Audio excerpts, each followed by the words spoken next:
Good morning, small business community. My name is Leland McFarland. I'm with Small Business Trends, and this is the Small Business Spotlight, where we shine a light on the news and deals and maybe a few stories that are interesting to small business owners. So, without further ado, let's get into the news. I bear with me. I've got myself a brand new software that I'm using. So, I am, all right, I got that. Where's my layouts? All right. First up in the news that we have, this comes from CWP .com. This is a report that they did, a survey of a bunch of CEOs, and this is the data that they found, and it is very interesting when it comes to AI. So the question that they asked all of these CEOs, in the last 12 months, what impact did AI have on the following at your company? And they wanted to know whether or not it increased or decreased cost or nothing changed, and whether or not it increased or decreased revenue. And from this chart, we got some very interesting information. Only 12% of CEOs report that it both increased revenue and decreased cost. This is a very small number. I was going to say this is a huge, huge thing to glean from, and it is, but it is a very small number. Only 12% of CEOs have saved money and increased revenue. Now, the other shocking part is 42%, no change at all. Now, this is something that could change in the future as AI gets a little bit more integrated into a company. I could see these numbers shifting very heavily. Um, but for now, you know, it does indicate that maybe not AI is not necessarily that magic, that silver bullet. And as a small business owner, you need to be able to discern whether or not AI is going to do a whole lot for your company, or is it just going to be a waste of time, maybe cost some extra money. It just depends on your industry. But yeah, take this information with a grain of salt, and also know that future advancements in AI could completely change this. All right, next up, we have a new study from Mailchimp that shows that talks about customer engagement. So a new study from Intuit, Mailchimp's highlights how trust plays a critical role in consumer engagement during the sign up process. The report, titled The Art of the Opt in, shows that simply collecting emails and SMS contacts isn't enough. Brands must focus on building trust and personalizing the user experience to truly connect with customers. That is spot on. You can't just, every customer is going to be a little bit different. You can't just say this one little thing is going to be perfect for everybody. This thing, it's going to be good for Mike. This thing over here, it's going to be good for John.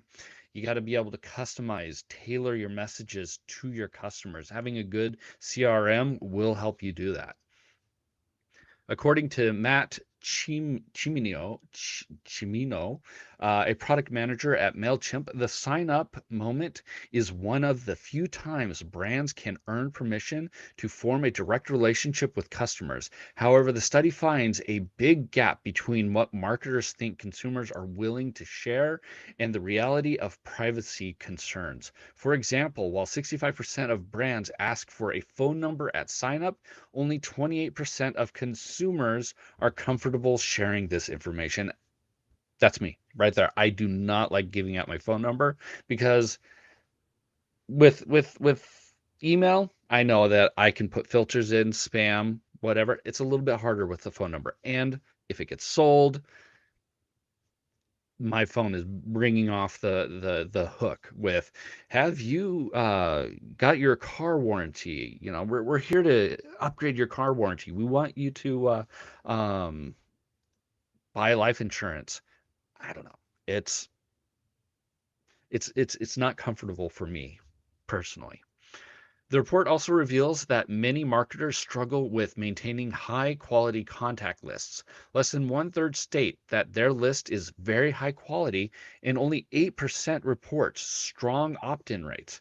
This could lead to a this could be due to a lack of automated marketing tools. Trust also verifies by generation. So 39% of Gen Z believe brands will follow privacy laws. Yeah. But only 19% of baby boomers think the same thing. With so many data leaks, so many times that you put your email address in and then all of a sudden you're getting emails from everywhere. It's hard to trust companies. It's hard to trust companies. I usually, if I have to, and I'm a little weary of a company, I'll use a an email address that is a burner email address. I don't trust, putting out my information. All right. Survey Monkey again. Survey Monkey users. Let's go down here. New onboarding survey fosters candidate feedback from new hires. So SurveyMonkey announced enhancing onboarding surveys designed to help new hires integrate better into their company. These surveys allow small business owners to collect both structured feedback and open ended responses, giving them valuable insights into how new employees feel about their roles. Uh, the survey use the surveys use scaled questions to assess new hires on their clarity, confidence, and preparedness, while open ended questions invite them to share their thoughts on what part of onboarding works well and what doesn't. This dual approach encourages honest feedback in safe, anonymous ways, helping businesses pinpoint issues early on the onboarding process.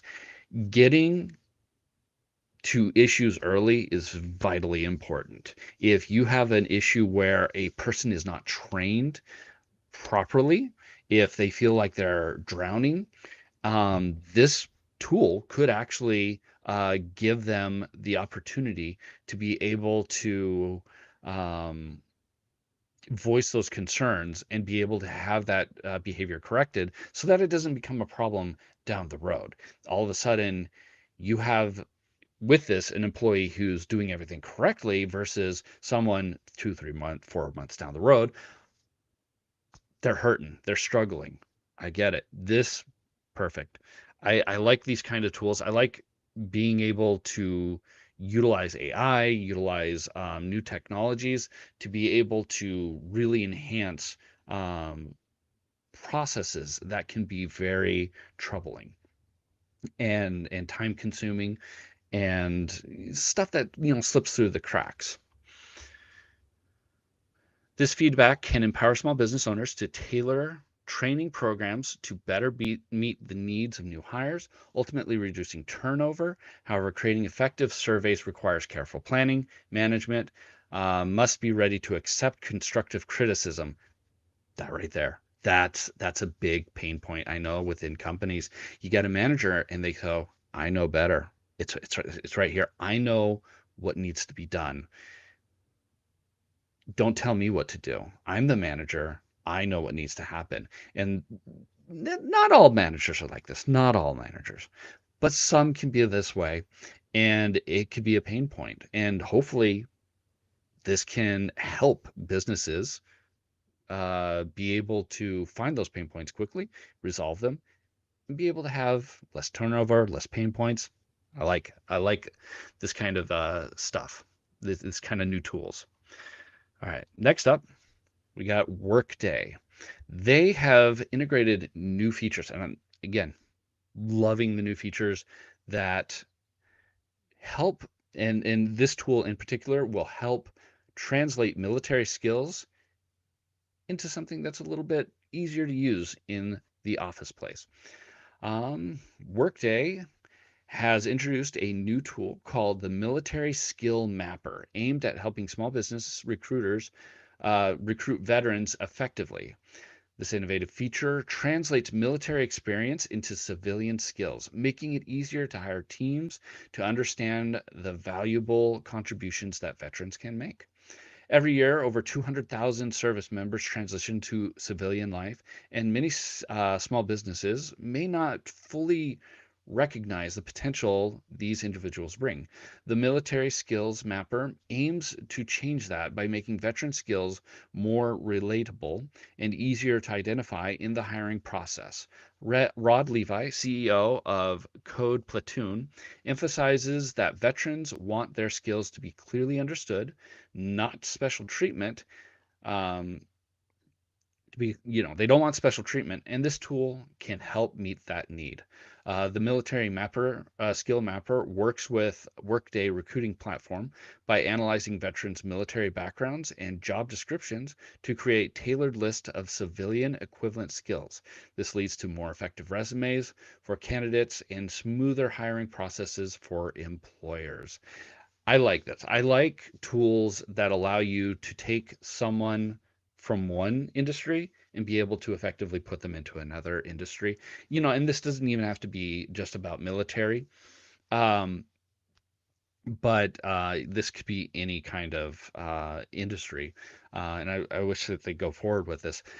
Now, when it comes to veterans, one of the things that you think, are you going to go become a police officer? Are you going to become a security officer? Are you going to do something that incorporates the skills that you usually see within the Army or the Navy or the Air Force and be able to move them over into civilian life? And the first thing that usually comes into mind is security, police, those kinds of skills. But there are so many more skills within the for those that go into the armed forces, and especially if you're coming from like the Navy, if you're coming from the Air Force, there's a lot of math, computer technology kind of skills that come out of it. But that's not just reserved for those branches.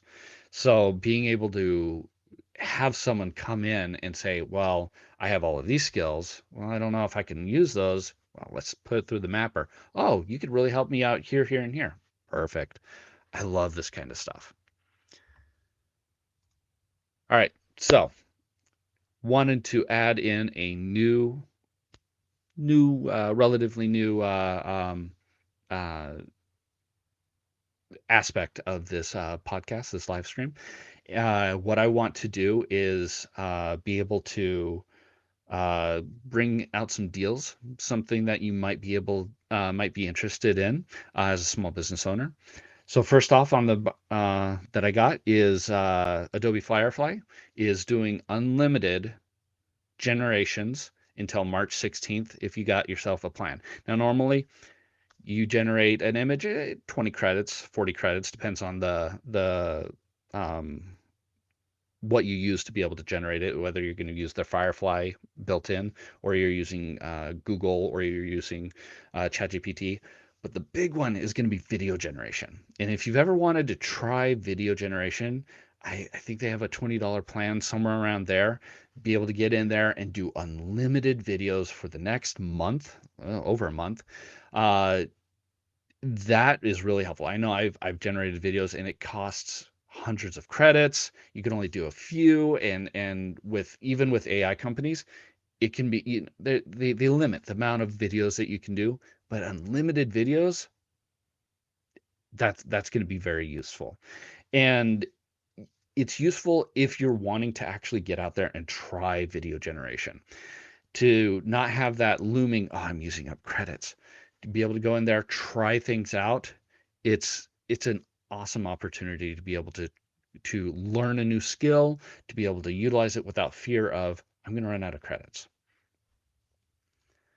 Next up, from Xero, we have I believe it's 85% off for the first 6 months. If you switch over to them, or if you're a new business and you're looking for a accounting software, Xero has your back. They want to give 85% off for the first 6 months.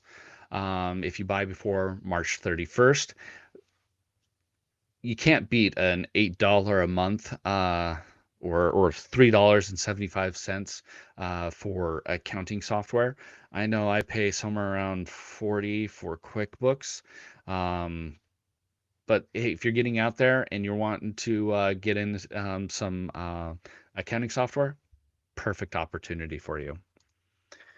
And so this is one I kind of came across by accident. So announced recently, the Google Pixel 10a is coming out um, here in late February. And so the 9A, it's gonna start. You're gonna start seeing some sales. And so I recently bought my son a phone off of Google Fi, Google's their cell phone company. They piggyback off of some of the other big name companies' cell towers. So I get some really good connection off of them, and I was able to get a 9A completely for free. Two-year commitment, but I'm going to be there for 2 years, so I may as well get a free phone out of it. Uh, so be on the lookout for Pixel 9As. They're going to be going down in price as stock. They need to they need to make room for the Pixel 10A when it comes out. All right, next part, Reddit stories. A few stories that I found on Reddit that are kind of interesting. So the first one comes from Sad Alternative 2422. Working on delegating for months. I'm gonna change over to here. That way I can read the whole thing. So I want my team to take more ownership, and they're aware of this. So I brought on this guy back in September of last year so I wouldn't be involved in every little decision. He's been pretty solid, but my problem is I still check on our business checking account every single day. And last week I saw a $380 charge from Granger for which I had no knowledge of. I gave him a call next morning and he was like, "Yes, we needed a replacement part for the Miller job." And then I remembered, but the issue, from my point of view at least, is that I still had to call and see what this charge was about. His tone when he explained it pretty much gave it away that he's tired of me doing this, since it's not the first time that I've done this.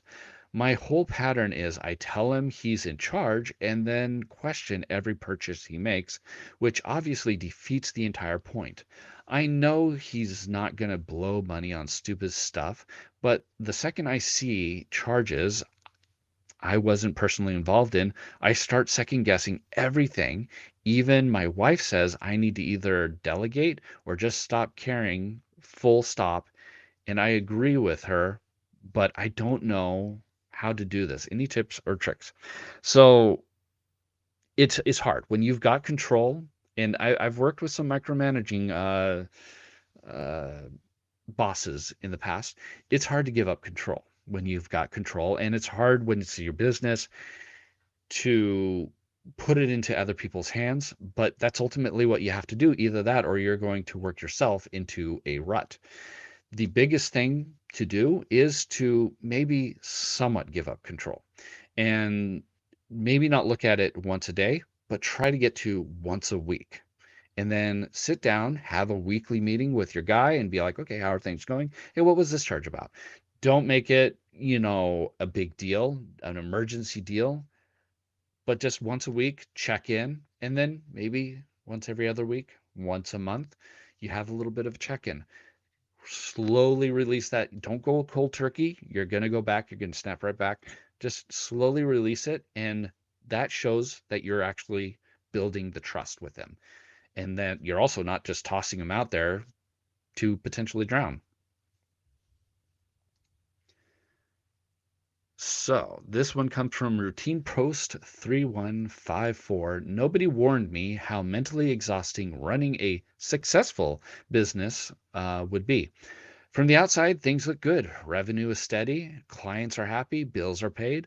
I'm not drowning anymore, which I'm grateful for, but mentally, I feel more tired now than when I was barely surviving. It's not the work itself. I actually enjoy the work. It's the constant decision making with no off switch. Every day it's something small that uh, quickly stacks. Price tweaks, one difficult customer, a hire that's good but not great, a cost increase you didn't plan for, a gut feeling you can't fully explain. There's no boss to say you're overthinking this. No coworker to share the weight. Even when you have people around you, the final call is yours. And if it goes wrong, that's on you too. What messes with me is that people assume once your business is working, the stress goes away.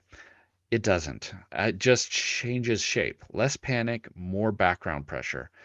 I don't regret starting it at all. I just wish someone told me the big part of growth is learning how to sit with uncertainty without letting it eat you alive. That's every small business. I mean, when it comes down to any kind of business in general, there's always that looming threat, especially when you've gone through um, a not so successful time. There's that looming thought in the back.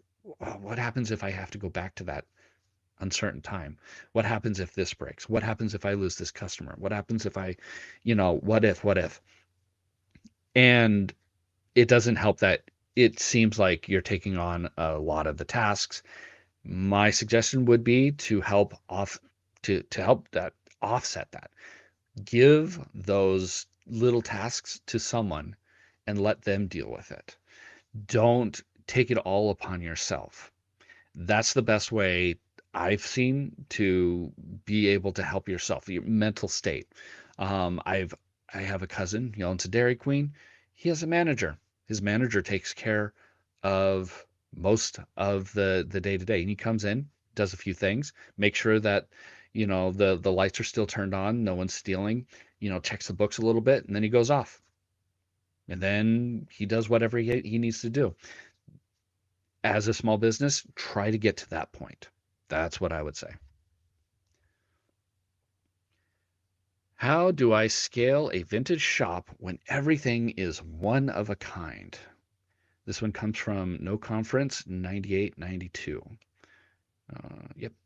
I run a small online vintage fashion business, and for about 2 years, I didn't really run into a major problem. But recently, I've been hitting something I can't seem to solve.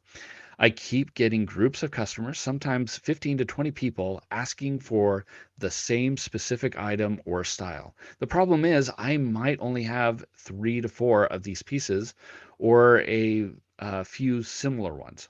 People are actually willing to wait for the restock, which is great, but after a few weeks, I end up giving them a message explaining that I just couldn't source any more of it and they're understandably disappointed. I don't exactly I know exactly what my customer wants. I just can't seem to get enough of it. Up until now, I've been sourcing from smaller vintage wholesalers, local markets, random finds, but it's clearly not scaling with demand anymore.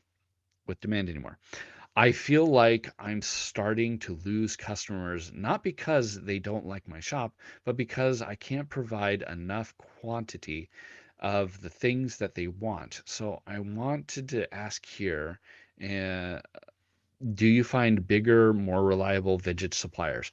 That may not be your problem because vintage is vintage. You only have so much out there, and it decreases every day because someone finds something and then it's out of the market and you can't find it. The best option is to try to sell replications.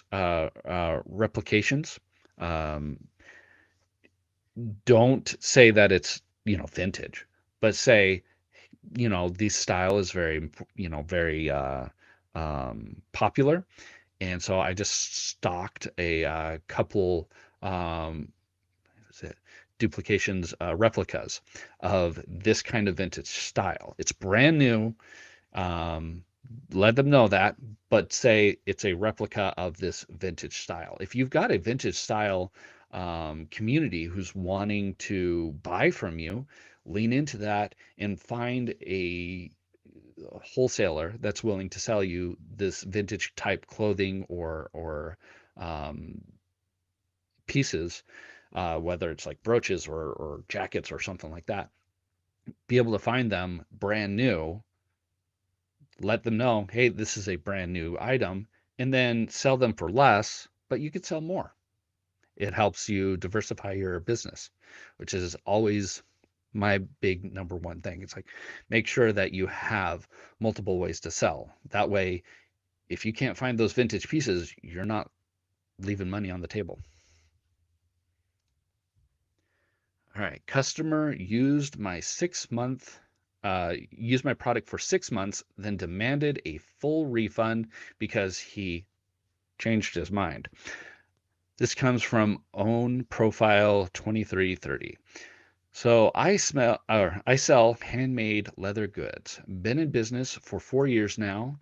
Guy bought a wallet from me back in July, full price, no complaint at purchase, left a nice review saying that he loved it. Fast forward to yesterday, he emails me saying he wants a full refund because the wallet didn't meet his expectations. I asked what was wrong with it. Is the stitching coming undone? Leather cracking? Hardware failing? Nope. He just says, realized it's not his style anymore. He thinks he should get his money back. I politely explained that my return policy is 30 days and that doesn't cover change of mind a half a year later after using the product daily. The wallet isn't defective. He just doesn't want it anymore. His response, I'll be rude. I'll be leaving a review reflecting my experience with your customer service. So now I'm sitting here trying to decide what to do. Part of me just wants to refund him to avoid the bad review. I'm a small operation and every review matters. But the other part of me knows that if I cave to this, I'm basically telling him and everyone else that they can use my product for free as long as they threaten me at the end. My policy is clearly stated on my website. The product isn't faulty. He used it for 6 months, but a 1-star review could genuinely hurt me. Been up late playing Jackpot City, trying to distract myself from stressing out about this. Keep going back and forth on what to do. For those who've dealt with this kind of thing, do you stand firm and eat the bad review, or do you just pay the extortion fee to make it go away? I genuinely don't know what the right call is here anymore. Take the bad review. And I say this because you can defend against it. You can say, look, respond to the review, come in and say, this person had it for 6 months. It worked really good. There was no tearing, there's no cracking, there's no seams coming out or anything like that. The product is still in perfect review as what he said it in this email. He just didn't want it anymore. And he wanted to give it back after 6 months. And that's not a return policy. He liked it at first, now he doesn't. The other part of this is that if I ever come across a product, and this is genuinely how people see, and there are no bad reviews at all, you kind of wonder if all of those reviews are paid for, if there's no bad ones. Trust becomes a little bit of an element when there are just no bad reviews. And so as a person, I always go down to the bottom, see what kind of bad reviews are, and see how did the company respond to those bad reviews. Did they work with the customer? Did they talk with the customer? What was going on here? And that's what do that, and that's going to be the best course for you. You don't have to pay out. You're showing that you are actually working with customers, and that you're showing also that he wasn't potentially in the right here as well, that he was just a difficult customer to work with, and people are going to be more sympathetic towards that. All right, that is all of the Reddit stories I have for you. Thank you for joining me on this journey. I'm gonna have a special show next week. Next week, I'm going to be out in New York, at Oracle, and I'm going to report back and probably a little bit more news heavy towards the Oracle Invent. So come back here Thursday, 9 o'clock Pacific, 12 o'clock Eastern. I try to get in around there. I had to deal with a brand new software today, so I didn't quite get there at that time. But until next time, guys have a great weekend, a great week.